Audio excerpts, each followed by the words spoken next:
Chi dice che il trekking è solo quello in mezzo alla natura? Da qualche anno sono sempre più diffusi i trekking urbani, passeggiate alla scoperta di luoghi e storie delle città. Cagliari, con i suoi quartieri storici di Marina, Villanova, Castello e Stampace, e con le sue aree verdi dei colli San Michele, Sant'Elia e Calamosca, con i suoi parchi e giardini e le ville storiche della vecchia nobiltà locale, è oggi meta di tante camminate turistiche. A curare i trekking urbani sono associazioni, società e guide pronte a raccontare la storia dei luoghi attraverso le camminate con tappe diverse, raggiungibili a piedi, che si snodano insieme ai racconti. Una delle realtà più attive nel capoluogo sardo è Mie in Sardinia, nata da un'idea di Roberta Carboni, cagliaritana, laureata in beni culturali con specializzazione in storia dell'arte. Quando io ho cominciato nel 2013 eravamo praticamente inesistenti il numero delle guide che faceva questo genere di attività, invece piano piano con gli anni ho visto un aumento dell'offerta che ha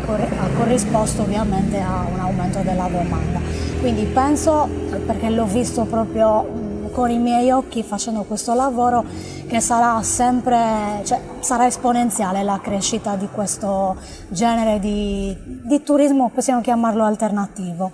Trattandosi di un trekking c'è sempre una parte fondamentale riservata ovviamente agli spostamenti a piedi, quindi a delle camminate che implicano anche uno sforzo fisico che può essere più o meno evidente, perché le persone che partecipano solitamente sono, diciamo, un po' di tutte le fasce di età, quindi c'è sicuramente uno sforzo fisico richiesto al partecipante, però diciamo che il tutto è pensato per far muovere le persone e contemporaneamente prevedere anche dei momenti di stasi, diciamo, dove le persone si possono possono stare in pausa dalla camminata, quindi si possono riposare, riprendere fiato e contemporaneamente si raccontano appunto delle vicende che hanno a che fare con quel luogo specifico e che magari sviluppano un tema, come appunto nel nostro caso. Oltre ai percorsi attraverso la storia di Cagliari, dalla preistoria fino ai quartieri storici, nell'offerta di Mie in Sardinia ci sono soprattutto gli itinerari tematici. C'è la Cagliari del mistero, la Cagliari spagnola tra delitti e congiure, quella della Belle Époque, raccontata attraverso lo sguardo degli scrittori dell'Ottocento e Novecento. C'è l'itinerario tra scienza, arte e occulto. Diciamo che il progetto di un tour comincia subito dalla circoscrizione del tema. Quelli che proponiamo noi sono tour tematici generalmente, quindi andiamo ad individuare un aspetto specifico che poi andiamo ad approfondire, andiamo a vedere se ci sono sufficienti fonti che devono essere chiaramente diverse, devono essere autorevoli, quindi c'è un lavoro anche poi di confronto fra i vari testi e a quel punto si va a studiare l'itinerario che deve comunque coniugare la tappa, quindi lo svolgimento della tappa, quindi il luogo fisico con un argomento specifico, quindi ci deve essere sempre un collegamento, no? Tra la parte narrativa e il luogo in cui ti fermi, non può mai essere completamente scollegato, altrimenti non ha senso, c'è un legame fortissimo, no? Tra le due cose, quindi il tema e il luogo. Ad accompagnare Roberta Carboni nei suoi trekking urbani c'è spesso Federica Marrocco, anche lei guida turistica. Un itinerario a tema nasce innanzitutto dallo studio. Leggiamo le storie, le approfondiamo, verifichiamo le fonti che devono essere autorevoli e coerenti e infine proponiamo i racconti in base ai luoghi che incontriamo. Diverse volte mi è capitato di rivedere, no, nel corso dei vari tour, dei vari appuntamenti che ho condotto io, anche persone che avevo già visto, quindi questo chiaramente è un segnale di fidelizzazione, no? Anche, vuol dire che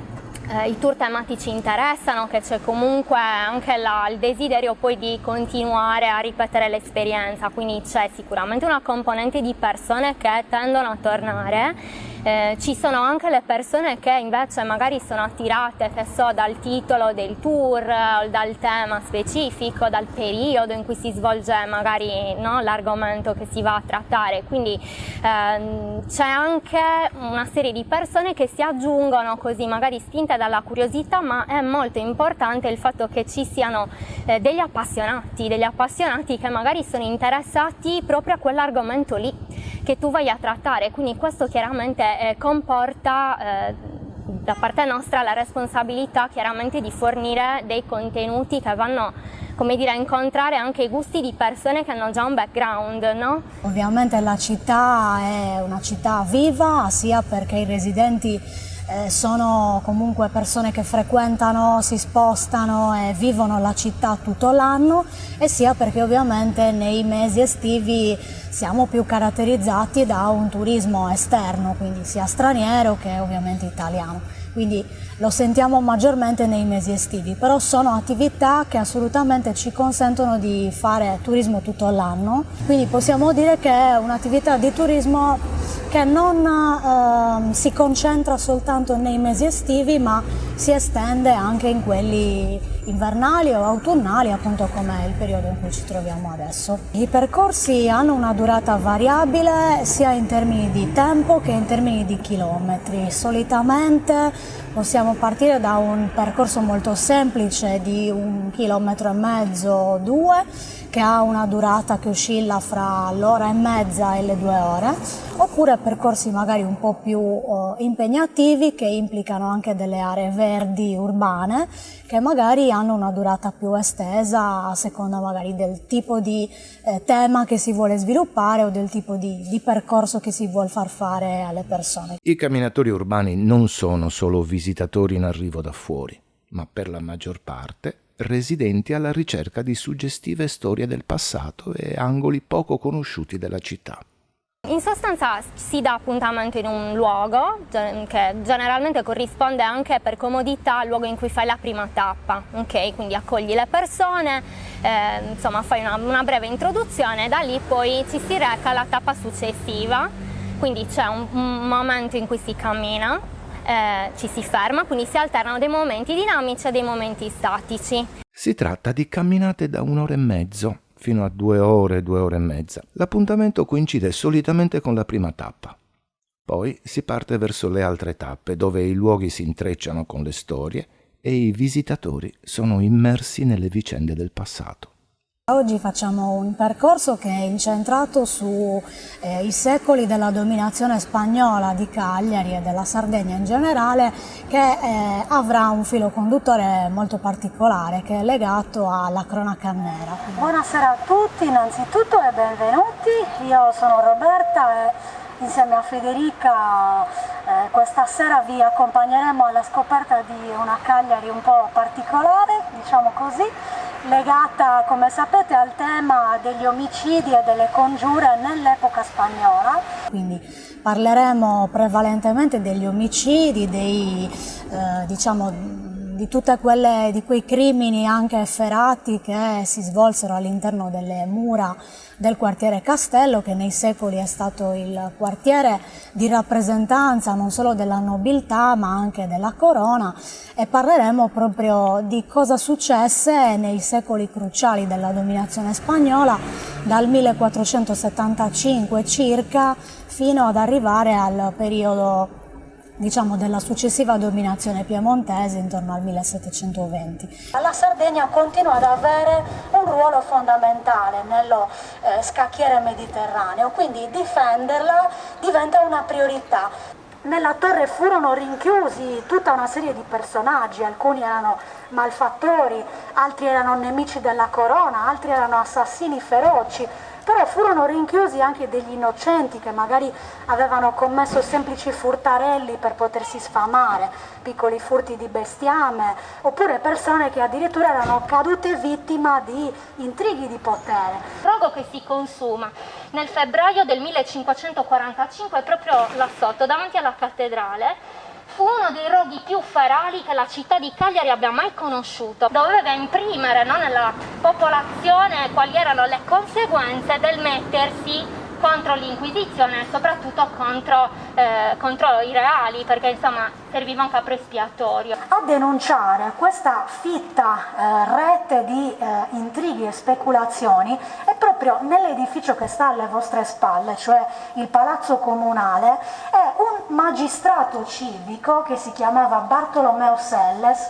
quindi un personaggio importante che all'interno di una seduta pubblica di consiglio comunale accusa apertamente di aver portato avanti tutta una serie di attività che avevano finito con l'affamare la popolazione e di conseguenza far scoppiare alcune rivolte popolari, soprattutto in alcune ville nel circondario di Cagliari, che ovviamente erano state soppresse ed erano state soffocate col sangue. Un mese esatto dopo, è luglio del 1668, il viceré sta tornando dalla novena del Carmine e imboccano via Canelles, che allora si chiamava via dei Cavalieri. Vanno, la carrozza va, a un certo punto all'altezza del civico 32, da un palazzo di proprietà dei Brondo, cominciano a partire delle schioppettate. Seguono attimi di grande concitazione, immaginatevi, lui era in carrozza con la moglie e 4 figli, quindi grida, urla, insomma panico, delle persone si riversano in strada e tentano di chiudere la porta per evitare che appunto gli esecutori dell'omicidio, insomma comunque di questo attentato, potessero scappare, ma anche quelle persone vengono colte da un fuoco incrociato che parte proprio dalle abitazioni che si trovano in prossimità della porta. La testa del marchese di Cea viene esposta nella torre dell'Elefante, insieme alle teste degli altri congiurati. Le teste rimangono lì per 17 anni. L'idea nostra è quella che chi partecipa poi a questo percorso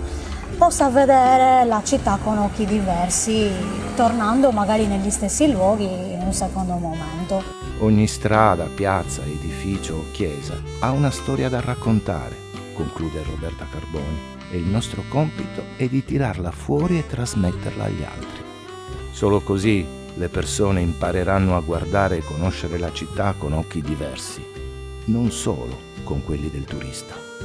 Ogni luogo fondamentalmente possiede una storia da raccontare, quindi si tratta semplicemente di scavare, riuscire a tirarla fuori e poi comunicarla appunto attraverso queste passeggiate, diciamo.